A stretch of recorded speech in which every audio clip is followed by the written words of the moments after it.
নমস্কার, আমি কৌশিক সামন্ত। আমার বাড়ি পূর্ব মেদিনীপুর জেলার পাঁশকুড়া থানার অন্তর্গত খাড়ুরাধানগর গ্রামে। আমাদের সংসার মূলত চাষবাস আর ট্রলি চালিয়েই চলতো। উচ্চ মাধ্যমিকের পর আমি বুঝতে পারি আমার মায়ের কোমরে একটা সমস্যা হয়। আমার মায়ের L4 L5 স্পন্ডেলাইটিস হয়ে যায়। এরপরে পুরো সংসারের দায়িত্বটা বাবার ঘাড়ে এসে পড়তে শুরু করে দেয়।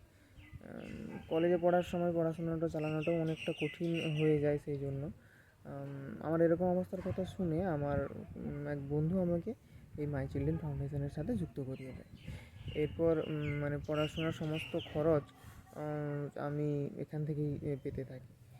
বছরের অনুষ্ঠানগুলোতে যখন আমি ওখানকার সদস্যদের সাথে পরিচিতি হয় আমাদের, ওখানকার প্রত্যেকজন সদস্য এই ফাউন্ডেশনের সাথে যুক্ত এত ভালো আমি ভাবতে পারিনি।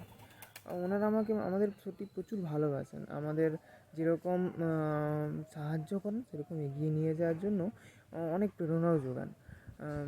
আমি মাই চিলড্রেন ফাউন্ডেশনের সাহায্যে আমার MSCও কমপ্লিট করে নিয়েছি।